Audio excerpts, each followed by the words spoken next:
Right, just another wee short video here. So this is more so to sort of show you what can happen if you have an accident which you don't think is too bad. Basically what's happened to this guy is he's hit a roundabout, one of the low roundabouts, but it was enough to wreck the bumper. So car was still driving, and what he has actually done is, so this is your oil sump, your oil pan on the car, and as you can see he has modified it by taking a big chunk out of it, and then because the car was still driving he has drove it a distance. So what we're going to do is we're going to unbolt the oil pan. Quite simple. So you have star bits here, Torx, and we'll take them all out. I'm not sure if we'll get out past the exhaust, and then we've got a brand new sump here to fit up, obviously gasket seal and stuff for it. So this is just going to be a wee quick one to show you. What we'll do, we'll strip it off, let you see what it looks like underneath the sump. This is where, whenever you're getting your service, this is where the oil for your car stays. Apologise to anybody who knows this anyway, but just to show you for interest. I'll say this is a wee corsa, so we don't know until we do this here whether his engine has suffered. Basically running it dry, you're going to damage burns, it'll heat up, and all sorts of problems. So as I say, we'll get this unscrewed and I'll show you with it off, and then we'll show you the new one on, and then we'll do a start and see what has happened to it.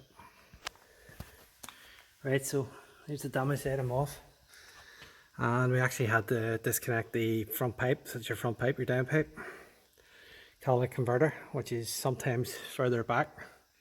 You actually hear about people getting them stolen. Well, basically what they do, that's a silencer, but sometimes they're here and they cut the exhaust and steal them. And what you're looking at is the back of your clutch flywheel, so your clutch is on the far side of that. And then your engine, bottom end of your engine. So this is the burns on the crankshaft burns, and also the bottom of your timing chain. So probably heard about different bits and pieces of that. So basically that should all be sitting in a bath of oil, and it hasn't been. On the plus side, there's still a wee bit of oil around it, so what we're going to have to do now is clean all this sealer off, gasket sealer off, and then we'll bolt up the new one. Also had to take the exhaust off further down just to give us a wee bit of play to get past it. So even an easy job sometimes can take a good bit of time and can be quite awkward. Definitely not something you could really do at your door. So we'll get the new one fitted and come back to you, and then we'll do a start. Right, so moving forward, when I have the new sump on, all the bolts tightened up, had to tighten the exhaust up, and then this wee support, this wee brace that goes across, we had to put it on. And you can see the new part there. And then also what I had to do is, I'll show you on this one. So we'll have to clean this surface down, take the sealer off, and we'll put a new bead of sealer right round that on the new one, and then that goes up against the engine, and then when that cures, that's your seal. So all good so far. What we're going to do now is we're going to change the oil filter, just because there could have been fragments of metal went up into it, and we'll put some new oil in, and then we'll see what it does. Basically we'll have to start her up. Right, so car's back down their feet, and what we're going to do now is very simple on these here. This is just again for a wee bit of interest for you. So basically your service, your oil filters here, quite easy to get at. They're new paper sort of cartridge type, and then normally your air filters over here, but as you can see this has been replaced. I fitted these to cars over the years, and basically what you're doing there is you're sucking hot air into the engine, so makes a nice sound, but for performance wise they don't really do what they're supposed to do. Right, so what we're going to do, we'll get this oil filter changed out, we'll get it full of oil, and I will start her up and we'll listen to see what sort of sounds it's playing and take it from there. Right, so that's us now. We've changed the oil, so like I said, basically just a socket onto that, take that out, change the cartridge oil filter, and this is what it looks like. just clips into place.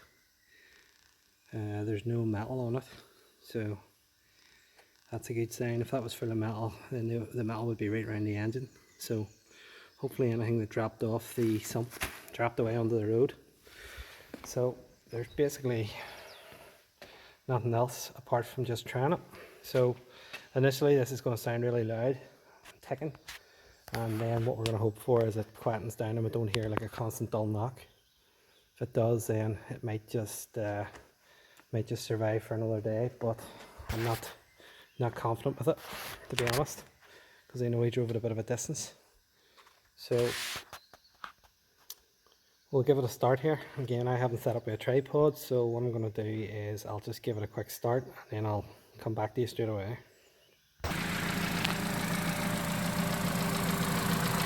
Okay, so we missed the initial start. It was loud obviously with the chain.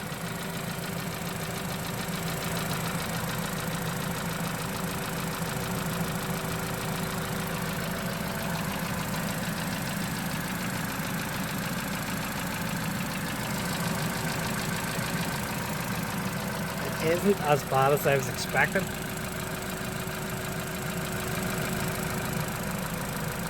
We'll let it warm up a wee bit and then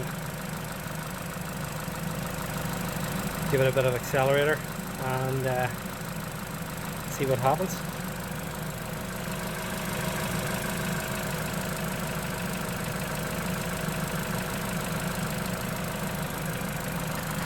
So far so good. Right, that's 5 minutes I've been running now, so it seems to be running fine. It's just as an ecotec corsa would, so we'll carry on. We'll get our wheel, the wheels pushed back a wee bit, so I'll have to straighten out the suspension and then we'll replace the bumper. But first of all, we'll get a spare tire on and just make sure that the car's driving okay, as in the engine wise, power and things. So it looks like it was worthwhile to try, and it might just live to fight another day. So thanks for watching, and I'll come back to you with any future videos.